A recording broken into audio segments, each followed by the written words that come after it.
Welcome back to the Built to Grow podcast, a special Zoom episode coming at you from OKC, Oklahoma. Okie dokie. Oh, Sooner State, joined on Zoom/Riverside by Randy Angston. What's up, man? How we doing? Well, Hey, appreciate I'll you tell you, holding man, down the it's you picked a podcast. good. Yeah, I've been listening to some of the episodes you and Zach have been doing. You guys actually sound kind of smart. Maybe I'll retire. I think we've got a couple. Okay. Yeah, right. I think we've got a couple of things figured out, but yeah, no, it's been fun. Obviously, the three of us we really enjoy the concept or the content we talk about. So it's easy to get carried away and go down Yeah. the rabbit hole sometimes. So we've had a couple of those, and they're good. But we've got another good one for them today. More big growth of the gym. Yeah, big stuff. I mean, I was listening to one of the episodes. You guys were like saying that Tim lets us make decisions, and it makes him a good leader and also a bad leader. I was like, wait a minute, what are you guys talking Whoa, about? those words did not come out of my mouth at all, Yeah, if I Zach remember said that. correctly. Zach said that. Yeah. It's all good. It No. made sense after he explained it. But I Yeah. won't dock his pay today. But if he keeps that up, just kidding. Real quick announcement, everybody. We have the Business Accelerator program. This is our 8-week program that we used to run as a kind of a group scenario, and we would do a lot more calls and a lot more stuff, but we would charge a lot more. We used to charge $14K for this program. Recently put all the videos into a membership learning portal, kind of boiled it down to the best of the best. We reduced the price to $6,500, and we are taking clients on like crazy. This appears to be a good price point. A lot of people are getting a lot of value out of this. You still get calls. You still get calls with me, as well as a couple other check-in calls, call with Randy. Who is this for? This is for the gym owner, a few different scenarios. The gym, like right now, we're working with a couple clients that are switching to semi-private. They see the light. They're not quite sure how to do it. They want to get their pricing right, their equipment layout right, the programming right, and do it right from the start, right? These are large group training facilities, and we are also working with private training facilities going the other way. We're taking gyms from independent trainers to employee training. There's a bunch of different scenarios that this would work for. But at the end of the day, the Business Accelerator builds systems and operations in your business so that you can remove yourself from the operations if you want to. And that's the point of it, right? Because we work too damn hard, one, for little money, and two, to be struggling and strapped to the business with a ball and chain. Get the Business Accelerator, and you can free yourself from that. So that's kind of the goal of the accelerator. How do they get started with that, Randy? So you can obviously reach out to me, winninggym.com/call. You can just grab a call right there for the Business Accelerator. We've got obviously a couple other options as far as the things that we have, the CLA and Iron Circle, if those are fit. But winninggym.com/call. We'll have a conversation. We'll go over your facility, the changes you're looking to make, what you think and desire from your business, and then we'll paint a picture of what it could look like with the accelerator, helping you get there. And we'll decide together if it's right for you. No pressure. We're not a hard sales company. At the end of the day, you turn around, it's me, Tim, and Zach that are going to be taking you to the finish line. So you can guarantee that the things we talk about on the call are going to be pretty true, because the next day we get to go do them together. So look forward to those calls, though. Obviously, guys, that's why we're in this seat, and that's why we do the show, is to help you guys win, not just your gyms, but you as the owners. And so pick up a phone. Let's have a chat. Let's do it. All right, guys, this episode's pretty interesting. It's a little different than some of our other episodes. I was talking to Randy before the show kicked off, and I was like, what are the few handful of things that I would keep or change in my gym, or made sure that I had in my gym to make sure, almost / guarantee success? We work with so many models in so many different states and areas, different countries, price points, from big box to small box and everything in between. And there's only a few things that make people successful. And I want to talk about like the handful of those things today, that if you don't have these things, you should probably move quickly to get these things if you can. because there's some of these you can't really get unless you've made that choice early on. And that's where we'll start. We'll start with the location, right? I was thinking, does it make more sense, or would I rather have a large footprint? Let's just call it 7,000 square feet for, I don't know, we'll just put the rent at the same. Let's just say a $5,000 a month rent for 6,000 feet in a warehouse, hard to find, cheap rent location. Or would I rather do a small footprint, like 1,500 square feet for the same $6,000 in a busy shopping center? So the trade-off is, would I rather have a busy location with a tiny footprint like 1,500, or would I rather be able to spread out, train my clients all over the gym, 7,000 square feet for the same price? Which one would I rather do? But the warehouse is like hidden. Okay. And so the question is, which one's better? And if you were to ask CrossFitters, I don't know, 10 years ago, 100% of them would go to the warehouse. That was the model. It was get the cheapest rent. People will find you. It's kind of a cultish thing, and a following is going to happen. And that's where a lot of them went.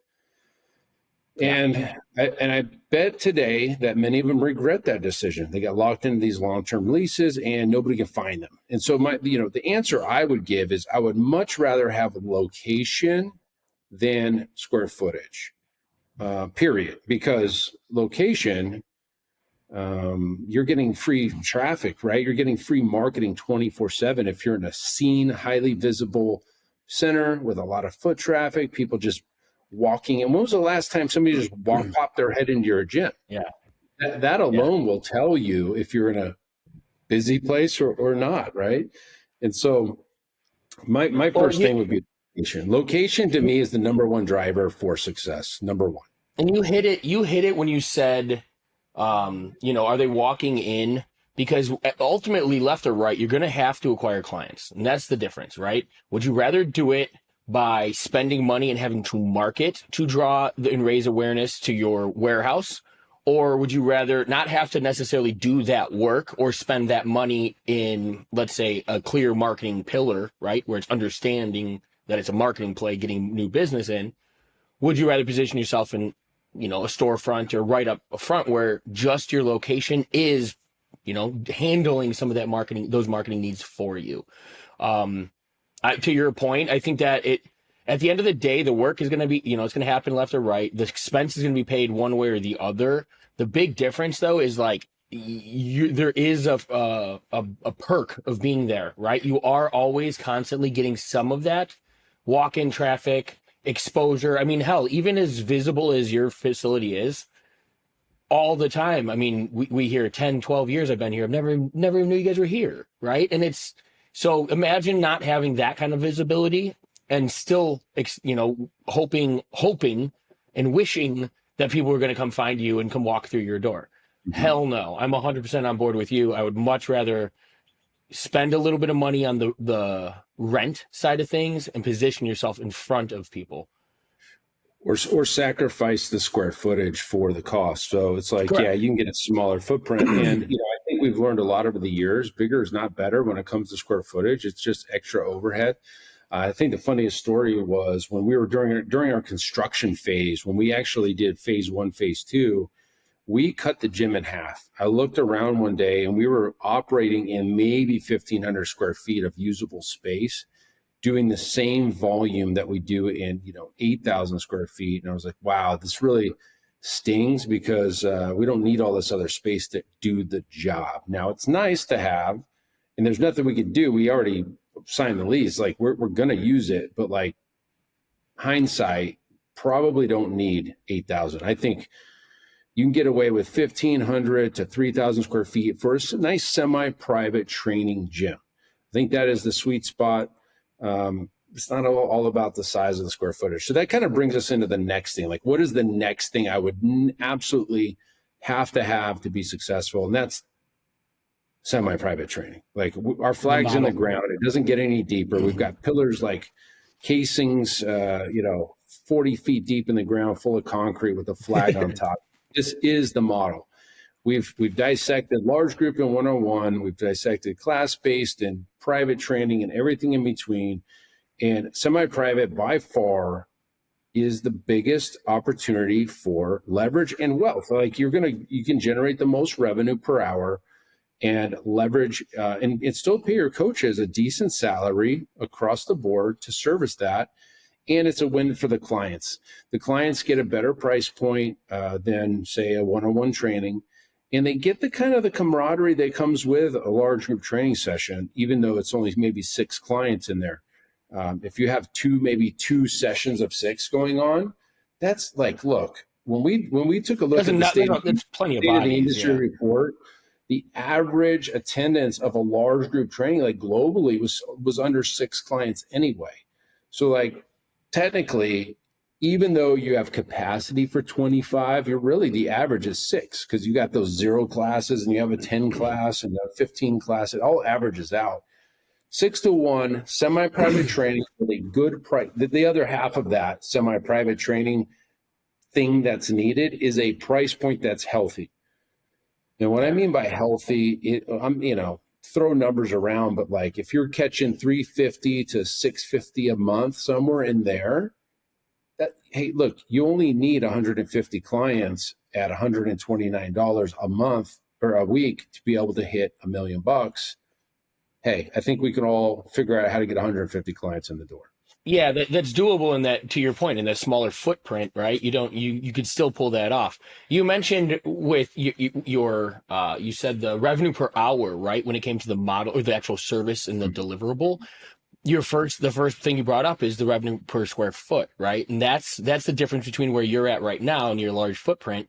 You have the availability of probably, I don't want to say doubling it, but if you cut it in half, right, we are essentially putting twice the value in the square footage for the same deliverable.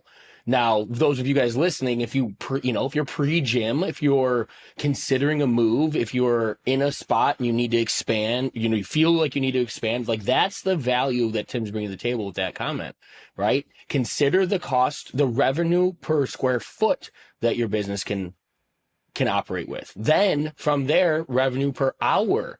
These things that we're driving down are logically based, data-driven numbers of your business that you can actually know. The things that Tim's called out that he said could probably do a little different, there's nothing wrong with, but that's that avenue of almost like an ego metric, right? The fun and the beauty of having a big gym, it feels great, but it doesn't necessarily mean you're putting more money in the bank. It doesn't necessarily mean you're taking more money home at the end of the year. The numbers that you dial down to, that's the difference that can impact your life as a gym owner. Yeah, absolutely. And I tell you what, man, I'm here in Oklahoma City, and the first thing I did was find a gym and got to know the guys there. I've been there 5 days, 6 days in a row now. And I've just gone and talked. I met the guys and the GM, and he's like, I was telling him what we do, and he's sharing his numbers with me. He's got 35,000 square foot thing. He's got pools in there and all kinds of locker rooms and gorgeous place. I mean, I was in there on a Saturday, had a DJ fucking spinning, and it was like, it's super cool. It's super cool place. And we got down to numbers. I'm like, yeah, what kind of revenue are you doing? I'm thinking 2-3 million. The guy's doing, under $1 million a year. In fact, Legacy is doing more revenue than they are. And it's just kind of interesting because it's a different model. They've got independent trainers, and they got, obviously their basic membership, and they had 1,600 members, which is healthy, but it's like, what would you rather have? A lot of bodies. That overhead of that 35,000 square. He's got a pool, like I said, he's got 2 pools in there. He's got like an IV drip thing, a salon. It's like cool, but look, I mean, at the end of the day, like I'd rather have a small footprint, no frills, training revenue, like a machine going in there, and make $1 million. It's doable in that model, right? 150 members, it could be done at $129 a week. Think about that, guys. If you're doing 100, we bill weekly now. I love the weekly billing. I know it comes out to $555 a month if we're doing it per month, like 4.33 weeks per month times 129 is $555. Okay, can you catch $500 on them? Can you do $499 and maybe do 165 members? You could do it. You know what I mean? So think it through. Like, what's your model look like now? hopefully you're not sitting around $139 or $129 a month. Yeah. Right. I'm talking $129 a week. Cool. And that's unfortunately, I mean, obviously the semi-private model, and it's going to take us to our next point, right? Semi-private allows, it's a different deliverable. The programming is not the same as a large group model, and that's where the justification for the value comes into to play. And so we'll talk a little bit about programming, Well, but, let's talk about it now. The way and the reason that you can charge the price points that we just discussed is because of the programming. What do I mean? Well, good luck trying to charge 500, 600 bucks a month when you have a wad on the board. Everybody's doing the same thing, and it's like there's no customization, there's no personalization, there's no personal training aspect to the workout. It's literally a boot camp style, CrossFit style workout. Everybody's doing the same thing. When it comes to semi-private training, you have to have custom programming. You just have to. Now, the catch with that is, how do you deliver across 6 clients custom programming with one coach? Well, you have to have a delivery system. That's 100% of the reason why we created Semi-Private Pro, to handle the programming and the delivery of the programming to the clientele. So the coaches can coach better. The clients can see their workouts on the screen. They could see they're different. They could see their name on there. That's all by design, right? We want to make sure that Mrs. Johnson is standing in her station in her rack, and she can look over and see Joe Fitness's workout is not the same as hers. Is it the same movement patterns? Absolutely. There's only so many movement patterns, but the actual exercises are different. And that means everything. And that's, and then not only that, between coaches, you can deliver a similar experience across hours of the day, coaches in the workout, like coaches of the gym, and clients of the gym. You could swap clients with coaches, and they should and can get the same experience between 2 coaches. That's the McDonald's effect. Call it what you will. McDonald's does not make the best hamburger in the world, but by God, they sell the most hamburgers in the world. There's a reason. It's just the system. It's not even the system. It's the experience that the person, the customer gets. So take that for what it is. If you're looking at your operations and each coach is delivering their own programming that you allow them to program, and you have no control over this as the gym owner, you're in trouble. Well, you're not in trouble. You can't get to where we're asking you to get to by doing it that way. You're at, let's be honest, you're at risk. You're at risk. If that coach leaves, what are you going to do? And that's that goes back to a lot of our coaching with the accelerator is brand control, is brand down programming, brand down experience, right? The trainers and the coaches in the business are integrators. They're pieces of the cog. They're not the ones that are, to your point, coming up with programming and controlling that. And I know for a lot of gym owners, that's hard to hear, because you feel like you're running it. You feel like you own all that, and you feel like a business owner in that realm. But there's a good, aspect of that those trainers own those clients, at least in the client's perception, because they're the ones coming up with it. They're the ones servicing it. All you're doing in the client's eyes is giving them the space to do it. So when they move on, so does your clientele. And that, to Tim's point, that's where the risk comes in. It's a dangerous place to be. Yeah, I mean, literally, guys, we built the Semi-Private Pro app, and this is a sales pitch for it, because it's this important to protect the gym owner from exactly that. Because guess what the coach can't do? They can't deliver iPads with programming that moves in real time based on scoring that can happen on the fly. Like they're going to have to spend a lot of money to duplicate what you're doing, and they're just not going to do it. They're just going to go train out of a garage somewhere and try to do with a clipboard. You said it. In the client's perspective, that programming lives with the gym, not with the coach. And that was the separator. That was another big reason we did this. So, no knock on the coach, but we need control. We're at risk. We signed our names on the dotted line. We help gym owners win. I don't know if you caught that in the beginning, right? Like that we talk about, we're doing that through the vehicle of a gym, but we're trying to help the gym owner win. So by protecting the gym and the clientele, that's helping the gym owner win. So take that to the bank. Hopefully. All right. And the last thing, if we've talked about a couple things, but like the last thing I could not live without is automation. Yes. There's a lot of options when it comes to automation. And again, I've said this on many a podcast. I've said it in the public. I will put our CLA, our client lifecycle automation, campaign and automation up against anybody that wants to step up to the plate, any gym automation nurturing software that exists in the market. I'll put it up against it. And the reason I will put it up against it is because where the competitor's automation typically stops is about 30% of the way into what the CLA will do. So most automation out there will get somebody to book an appointment. Well, that's like a third of what the CLA can do. We have all the outcomes and we basically plug every hole. Really the thing about this is so you can free up time. So Zach even talked about it in a past episode. It's like he has so much freedom of time because the automation does so much work for him that he could put his feet up and kick back, but he wants to continue to grow.